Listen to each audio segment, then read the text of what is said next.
good evening and welcome to the Sports Bar on talkSPORT. I'm your host, Jamie Hara, and I'm joined. That man over there, he sacked his cleaner for no reason. He's Jason Cundy. Has anyone seen my cleaner? You just thought that on the spot, didn't you? Oh, brilliant. They get two more. Hmm? We don't hope they get two more trophies. That's what... Oh, Jason, go away. No. You go away.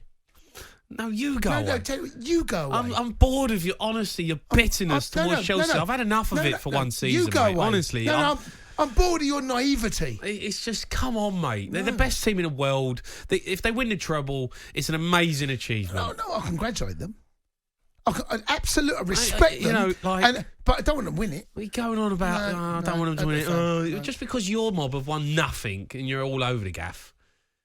I mean, you're playing Man United tomorrow, which is a massive game, live on talkSPORT, and it means absolutely nothing for you. It's like a end of season friendly, like you've gone on tour to Asia and you're playing Man United. Like you're just irrelevant, mate. You're irrelevant. Yeah, you're right. But the bitterness excels. It grows bigger. It does. Look, it's an amazing achievement actually for Brighton tonight. They got themselves Europa League football. Great club. Great recruitment, great manager, great players. They are, I think, the best run football club in the league. I think they are. I think they are the best run, for all things considered. And I know City are going to win the title, and they look like they're going to win at least one more, maybe two more trophies. But in terms of who they are, what they are, their budget, the crowd they've got, the size of stadium, where they are. Yeah, I think that's another one. People talk about location. Oh, it's a beautiful place, that Brighton. Brighton is, but it ain't London, it ain't Manchester. It's not. It's not those areas. Yes, of course, but it's not Carlisle, is it? No, but no. What I'm saying is, it's not. It's not in the heart of London. It's not like it's a different area. It's actually on the south. It's away from. London's not the be all and end all to go, Jace. No, but our players, that's a factor. People go in. If you've got the same player looking to go to Newcastle or Manchester or Newcastle or London, or let me tell you now, I'd much rather live in Brighton than London. Why? Brighton's beautiful. I know.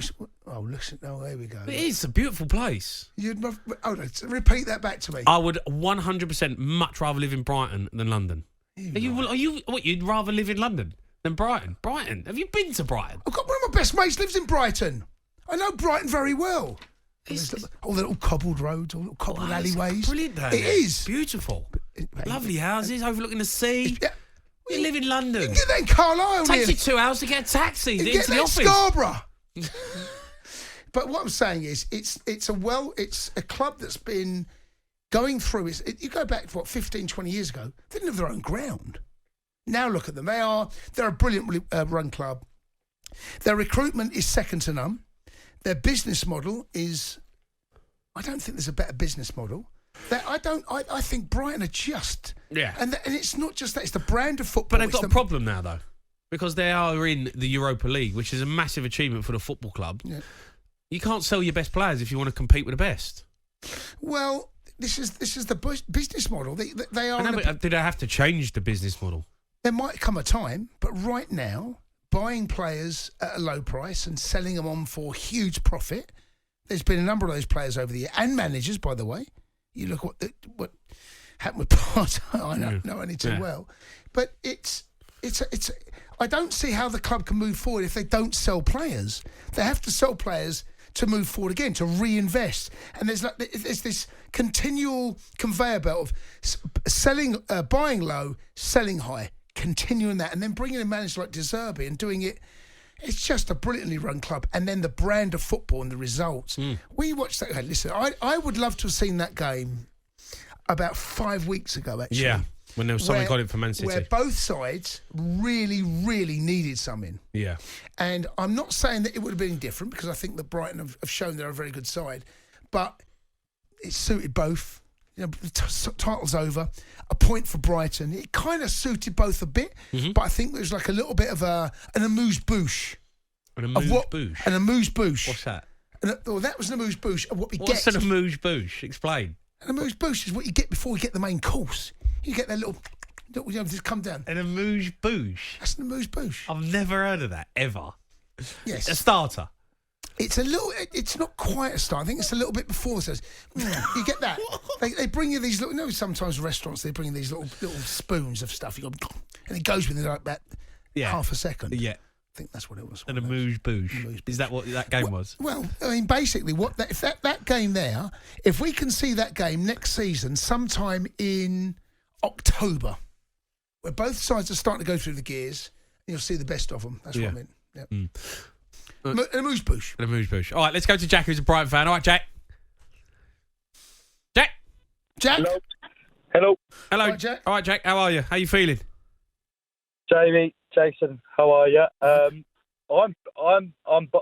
shaking. To be honest, first time ever in Europe. Jace, whilst you were cleaning up the stairs, we were cleaning up a space in Europe. First time in our history. Trip to Milan, yes, please. My whole family was shaking. We can't believe it. It's just like, Robert De Zerbi has done an incredible job here. Yeah, no, he really has. But look, it's an amazing season, Jack. In terms of next season now, you've made it into the Europa League. You know that's guaranteed. You've got some top players that people are going to be after. Would you like to see the club keep them? I can see why they'd go. The likes of McAllister, Caicedo, even Welbeck. I'd like to keep them, but I can see why they'd go because they're, I think if Liverpool get McAllister for 75 million, I think it'd be a snip really for them. Yeah, but here's my question though, Jack. Right, you say this, and I get it, and I understand the business module that Brighton have been used to, but now Brighton have gone to another level. They've got a top manager in. They've got some brilliant players. Why not say, right, you know what? We're going to change this because we can compete, and we want to be there every season. Instead of having a great season, you sell your best players, you do all right in the Europa League, you get knocked out, and then you might finish 8th next season. And then it's back to the same old Brighton. Why not go, right, bang, we're going to muscle in? Yeah. I think we've been really wise with the investments we've made in the academy, but I think we're going to need a fair bit of investment if we want to, battle with the likes of City and Arsenal. But it does give me a bit of hope when you see the likes of Chelsea and Spurs, who aren't in Europe this year. I heard the other week someone banging on about Ryan the Cobra Mason and how they was going to win the Champions League. But they're not even in Europe, Brighton have come from nowhere. And, I'd like to think we carry it on for a couple of seasons or, for the foreseeable future. But we're going to need a fair bit of investment.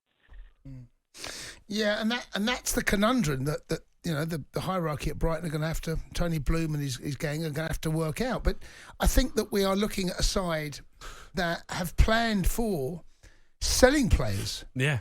To Chelsea. Just get rid of the dead wood. Just send them over there. And then what happens to them? And then they fall apart because Chelsea ain't got a Scooby what they're doing. It's like they take a blue chip out of their head and it's just like something happens. It's like all of a sudden they turn to different players.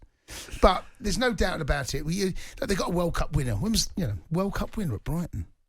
That's pretty insane. Tonight we saw Enciso, another one. He's 19. 19. He's 19 years of age. Caicedo. There are so many. For me. Matoma. Yeah. There are so many there.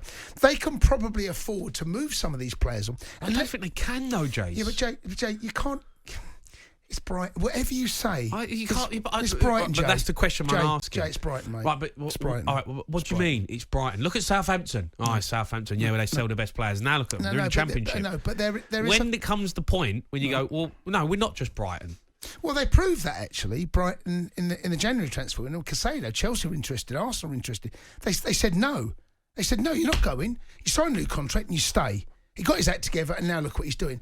But I think Brighton need to sell, Jay. I think they do need that investment. Why do they need to sell? Why? Well, when you're buying players for like 6 million and selling for 60, that because you've got such an infrastructure of scouting and the way that the club is, and they've got players coming through that already planned for leaving, like moving players on. A little bit like what we see. There will be replacements for McAllister. They know there's going to be a fee that comes in. Can they afford to turn down 80 million for McAllister? Are you telling me that they're going to say no to 80 million for McAllister. What if they don't? Yeah, but the best clubs or the biggest clubs that are up there every season don't sell their best players. That's as simple as that. Like I said, it's Brighton. No, it's It's Brighton, and they are budgeting and doing a brilliant job. I said the best run football club in the country. Yeah, they are. But they're running on a different level to City, to Arsenal, to Liverpool, to Chelsea. They are, but they're doing it in their own way, and they are shaming the rest because of what they're doing. It's shrewd investment, and when the money comes in, when the offer comes in, they're prepared to accept, move them on, and bring the next one through. And you've seen already their manager's gone. You've seen Cucurella's gone. They've improved. I know. Why would they be scared? Jace, I know they've got a plan. I get that. That's because they're only playing in the Premier League every season. Now they're in Europe. The Sports Bar with Jamie O'Hara and Jason Cundy. Monday to Thursday nights from 10 on AM, on DAB, via the talkSPORT app and on your smart speaker. talkSPORT.